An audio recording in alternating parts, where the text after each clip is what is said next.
This quick video aims to illustrate the different ways voltage is represented on schematics in various countries.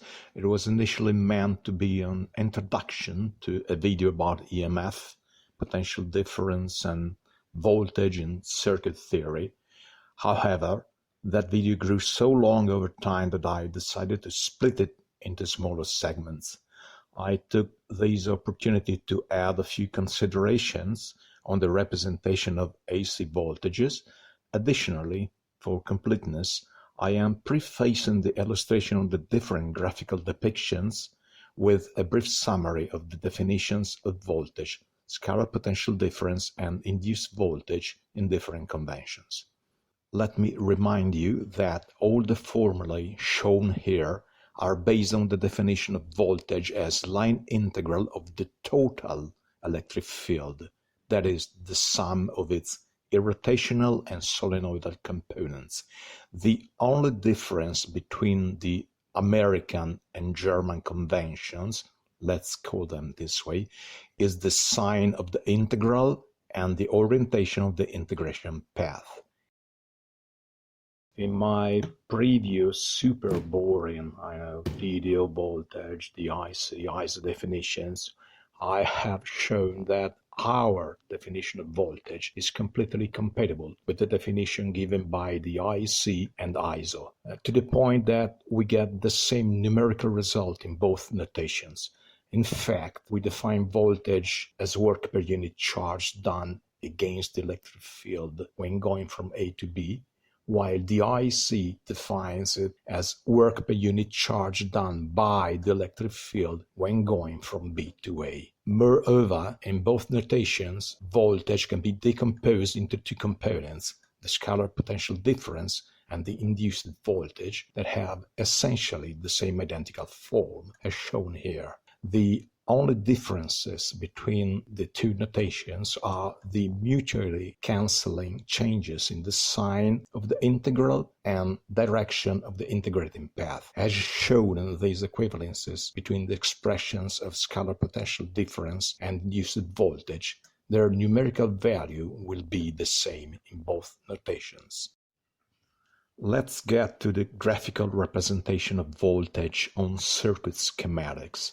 There are essentially three ways to do it: using arrows that go from higher to lower voltage, downwards arrows; using arrows that go from lower to higher voltage, upward arrows; or not using arrows at all, the plus-minus representation.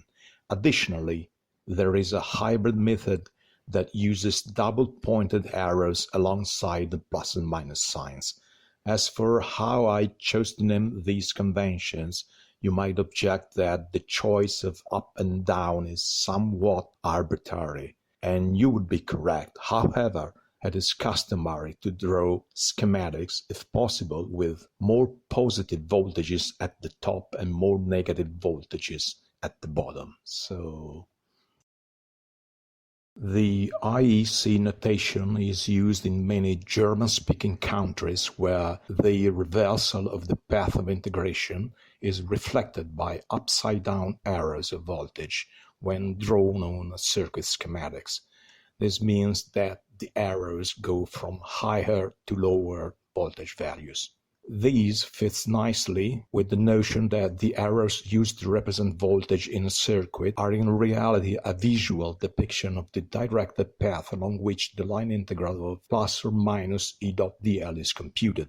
In the German representation, the arrow for voltage U sub BA goes from B to A. In our notation, which I have called the US notation in the previous videos, voltage is represented by the letter V, and V sub BA is the work per unit charge done against the electric field when going from A to B. In many European countries, this is represented on circuit schematics with an arrow going from A to B. I might also add that the orientation of the arrow can be used to denote the phase reference of sinusoidal voltages. It shows where the zero phase voltage has a positive maximum. Note that this does not imply that all voltages have the same phase. Each voltage will have its own phase relative to the zeroth phase that is represented by the shown polarity. The information about each voltage's amplitude and phase is contained in the corresponding phasor symbol. This is an Argand diagram, and the arrows here are phasors, complex quantities that encase the amplitude and phase information of the rotating vectors, whose real path is the sinusoidal quantity they represent. For example, the voltages here marked as E2 and V2 are nearly 180 degrees out of phase with respect to E1 and V1, despite their arrow representations be oriented in the same way on the circuit. When the circuit is drawn in a certain way, voltages with 180 degrees phase difference can be represented by arrows in opposite direction. But even in this case, each voltage can have an additional phase specified by the corresponding phasor. Make sure you do not confuse phasors, which are geometrical representation of complex values in the Argand or Gauss plane, with the arrows drawn on schematics, which are a graphical aid to visualize voltage between 2 points.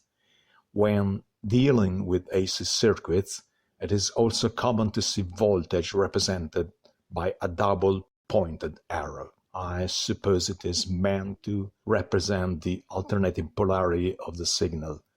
I'll return to double-pointed arrows shortly. But first, since I did not mention it in my previous video, let me add that there is a third way to represent voltage in circuit diagrams that is very widespread in the US and consists in not using any arrow at all.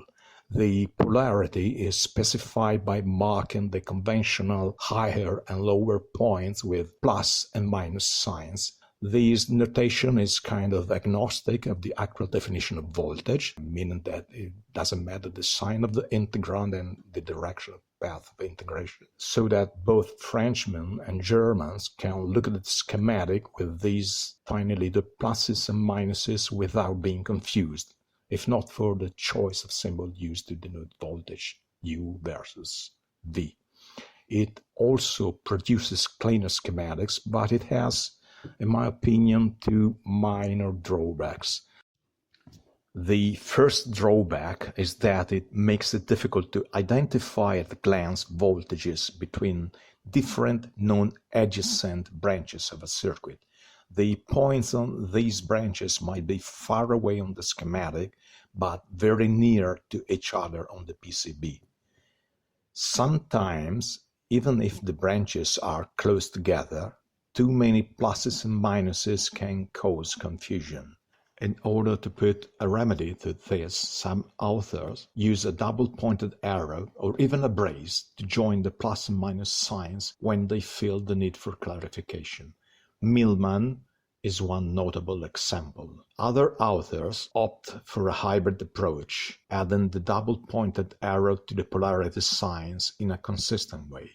The second drawback of the arrowless notation is that it removes a visual reminder of the fact that voltage is a quantity defined in relation to a path in space. In a way, the arrow can be seen as a transfiguration of the path of integration in the physical space near the actual circuit. Too many people get so used to referring to voltage as a quantity defined across 2 points that they lose track of the fact that, in general, it is a path-dependent quantity. It only reduces to the path-independent scalar potential difference under particular temporal or spatial conditions. These conditions happen to be the relevant topic of the next video. If you are curious about the popularity of these different notations, you can vote in the poll available at the link in the description. This will help us determine which convention is most adopted among tens of billions of viewers of this channel. Well, okay, at the time of posting this video, the sample size is 9, not 9,000, not 900, just 9. So I don't think we'll ever see poll numbers in the hundreds before the sun goes red giant. However, you might make it interesting by adding a comment sharing which countries or contexts you know are using this or that convention. Or maybe not. It's entirely up to you. Next up, a video on when and where voltage reduces or can be treated as a potential difference.